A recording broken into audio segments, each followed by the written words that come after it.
Alright, brother, I'm at the park. I finally came here. This is my last bottle. I don't know how much the bottle is. You know, the refuel bottles. Here, let me show you. But first, let me let you know. I gotta have the van on, or it's the only heater I have. And I want to show you why I use this heater. Because, well, I don't want to judge, but I mean, I'm not judging. This is what I do.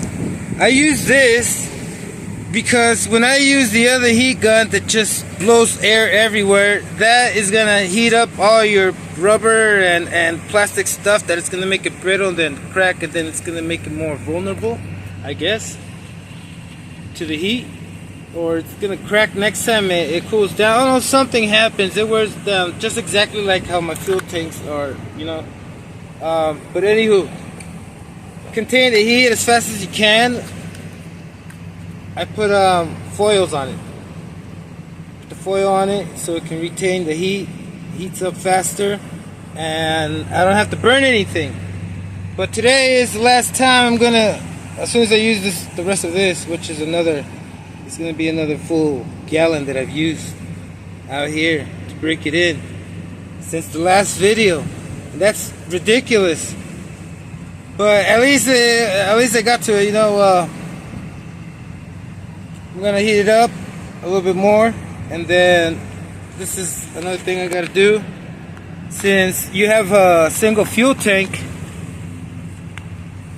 I have to clamp down these fuel lines on one side, because if I don't, the pressure and everything's just gonna escape and flood one of the engines. That's how you flood engines.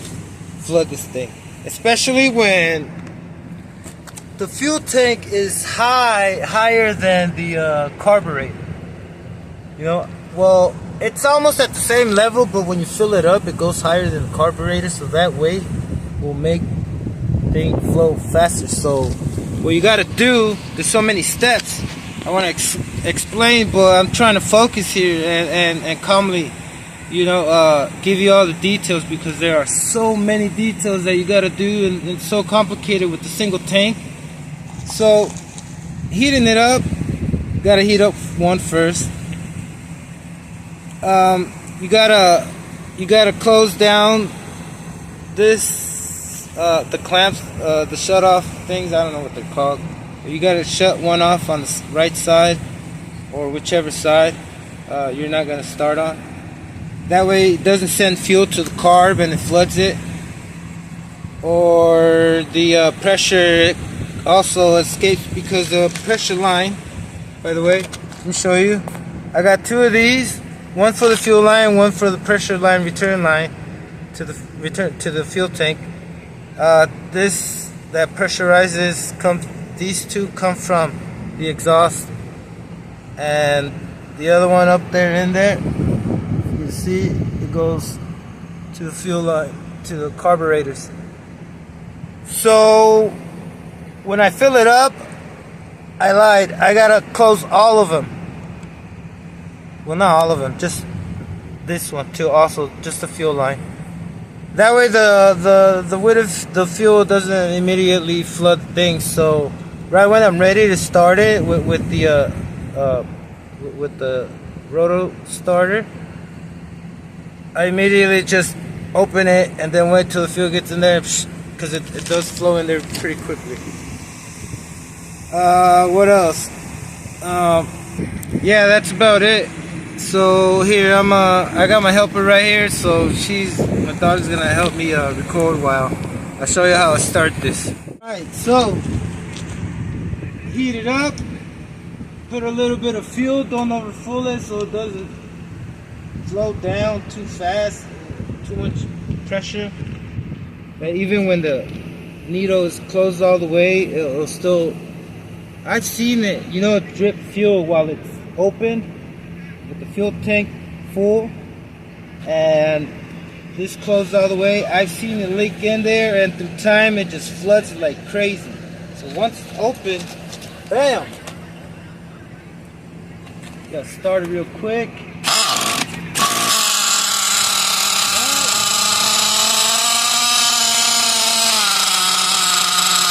Get that one started. I'm not gonna talk too much when it's on. What? Let's start warming up the other one.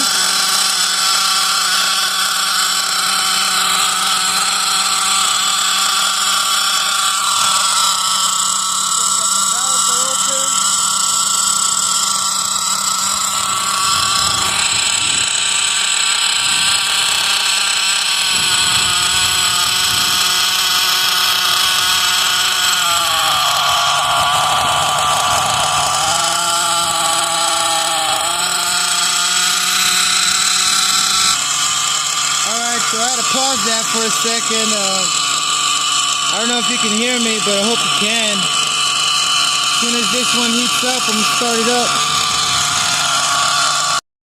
So we have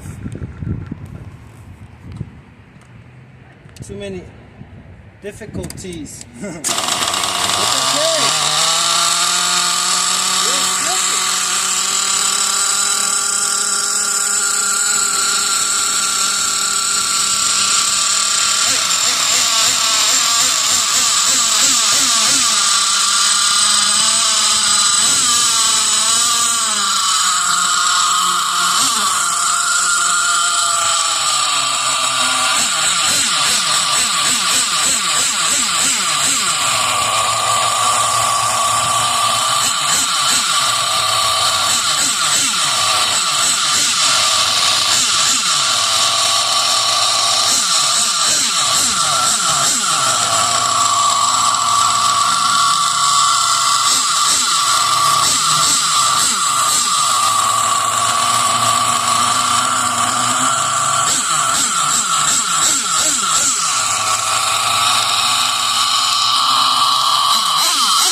Oh, I forgot to mention, it is 3-speed enabled.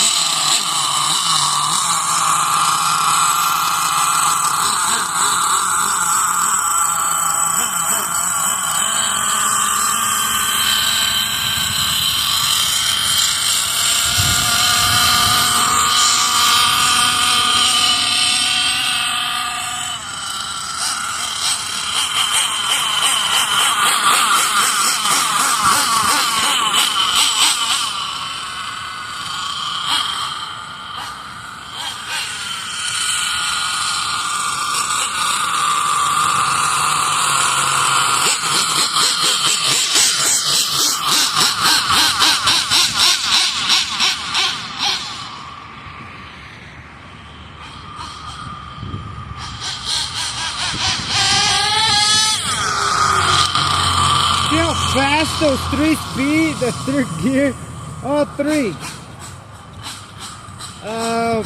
That's because the spring on the camera clutch, whatever you call the gear clutch, they're pretty low. The third gear is still spins in the grass.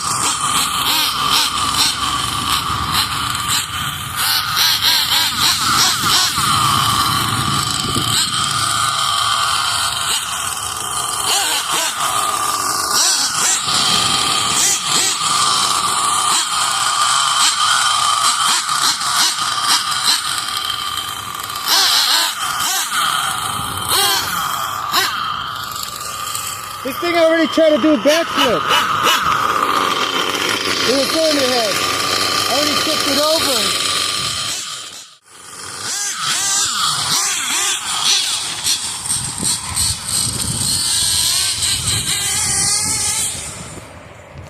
Three speed.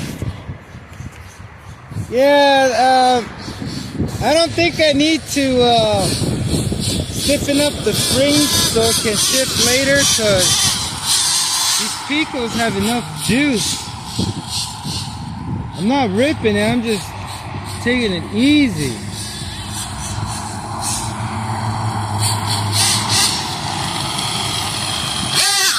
Oh man!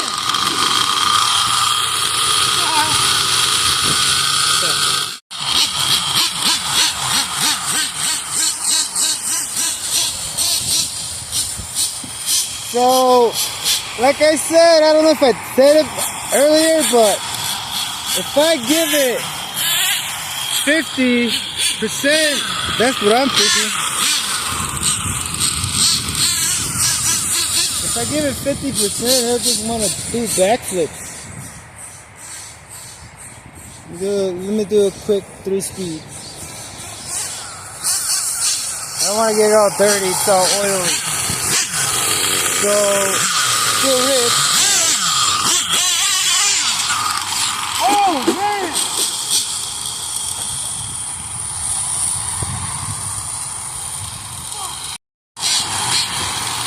This is nuts, bro. I can't. What's going on here? That's what happens. Let me get it away. That's what happens when you remove the slipper clutch. You get the full power. You know what I'm saying? You get the full power, man. Hey, brother, like, if you do a twin engine swap or build or whatever, you know, that means, like, it doesn't make sense if you're gonna, like, still running like if it's running one engine, you know? Because you're limiting the slipper clutch, and plus you're gonna ruin it because the slipper clutch isn't designed for 2 engines, just one. And you're just gonna wear it out real quick. But I'm not gonna launch it anymore, man. Show them the body. Man.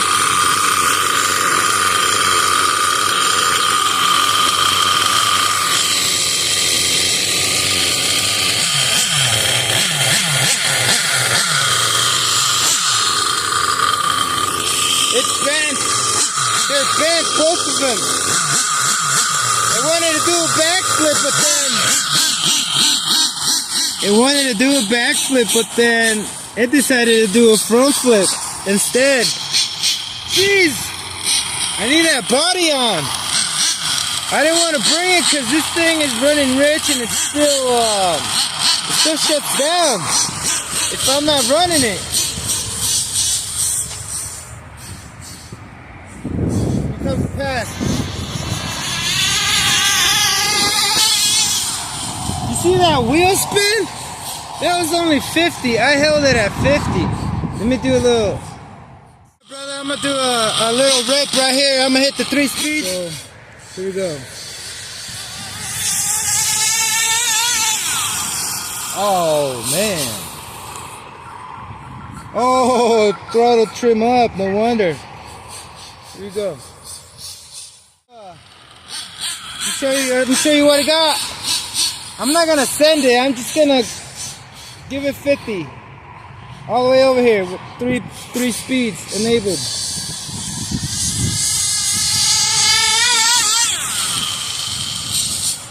Oh man. Y'all hear that tune? Oh, amazing.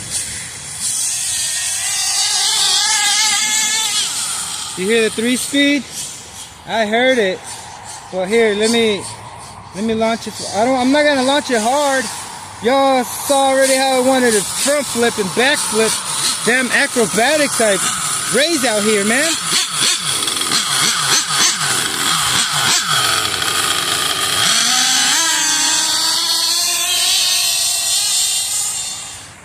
I don't know if you heard those, but I did.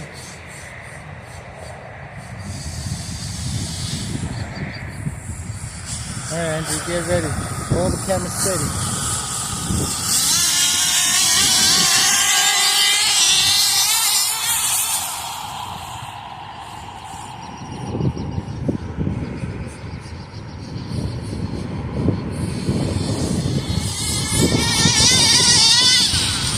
Woo! That's what I'm talking about, buddy. Okay, let's move on.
That was close.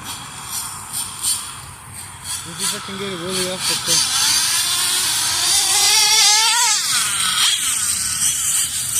That's scary.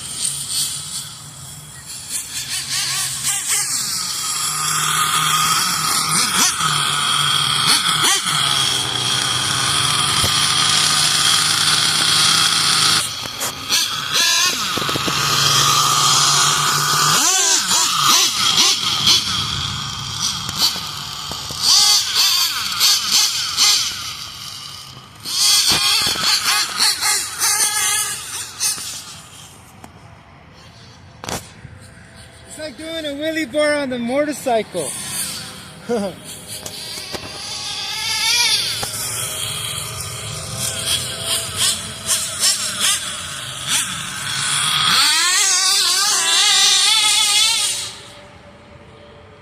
I'm gonna start trying to think if I should send it because the gears are already worn out. Oh, that was full throttle. I like the way I have full control of the throttle. That's why it's very important to tune. Because if not, you're gonna increase the chances of it overheating and running lean all the time, heating up the fuel, boiling the fuel.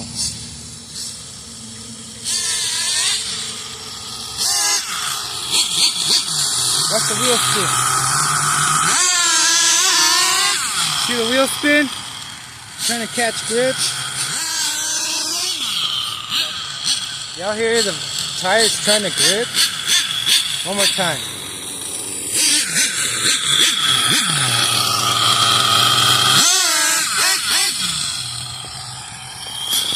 That's very harsh on the drive cups.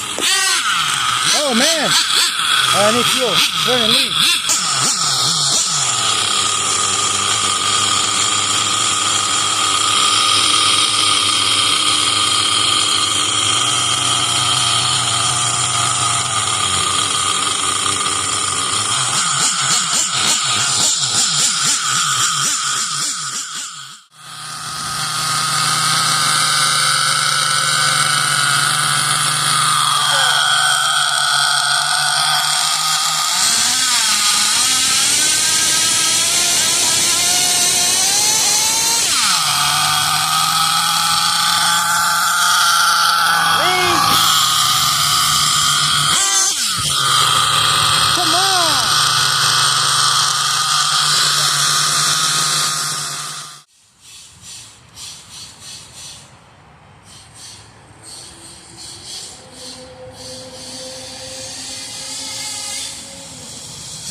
Whoa, man.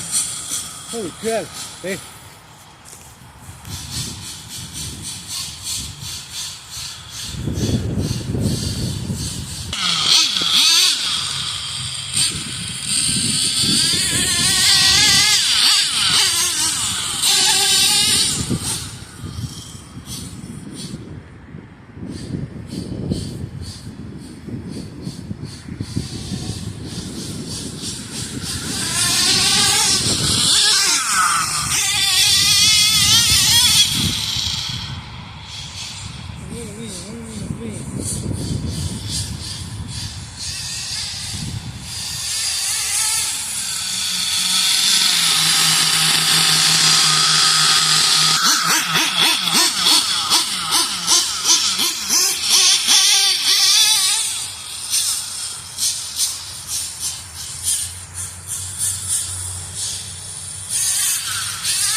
Okay, let's go.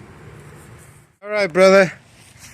Check this out. I'm at my house now, and I already assessed the damages, and not bad, man.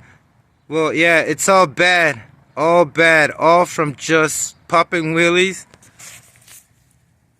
Like, not popping wheelies. I wasn't trying to pop a wheelie, but I was trying to see if it popped a wheelie, and one of those times it was pretty lean because the fuel tank was pretty low, and it just wanted a backflip. I don't know if you saw that in the video, but it did want a backflip, you know. It just kept trying. But if it wasn't that heavy and it had the same power, it would do it. That's my opinion. But see, I'm gonna remove those PICCOs. I'm gonna put those back where they belong in the Twin Titan, and then I'm gonna put those axials, and then I'm gonna order some more shock towers, because those shock towers did not hold when it flipped over. I did not crash it and not tip it over when it was going fast. It just tipped over at launch. Launching it at a still point. I cannot believe this. All aspects was correct. It did snap. One of them did snap a little bit. It's a little bent, but that's okay. You know, that was expected. I expected it. If it did flip over, I knew something was gonna break. Either the fuel tank, that holds it, the mount, something. But it was a damn RC damper or Chinese shock body mounts. But that's it for now, brothers. I'm gonna take a break. This thing cost me too much time, too much money, a whole full 2 gallons that I had to spend.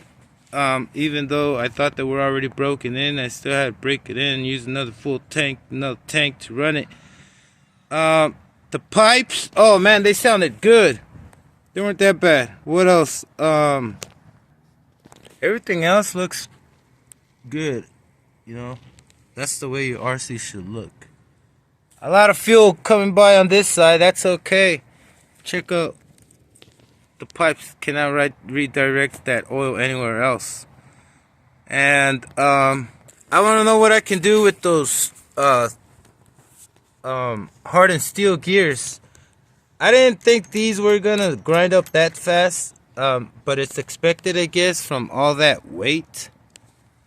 No, I was wondering if I can put 1.5s, but I don't think so, because those clutch belts, man, I don't think they have 1.5 and 1.5 clutch belts. But either way, right now I did not. This first rip, I didn't check. I didn't put the speedometer on it. I wasn't trying to attempt it, to go fast yet. I want to make sure nothing breaks, that 3-speed doesn't break or anything. But after this, I got some 20-tooth clutch belts, and then I got a 30-tooth spur gear. And when I put that on, no, first I'm gonna put the 20-tooth clutch belts, and I'm gonna leave that 38 there alone, and then, you know, see what that does. And I'm pretty sure it will pull too on the 30 tooth. But besides that, I guess I'm happy with it, man.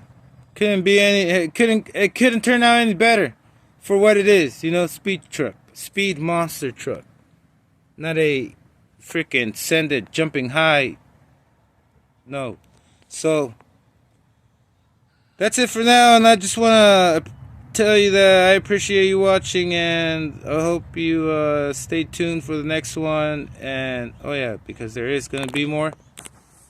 And yeah, man, hope you have a good day, man, and peace.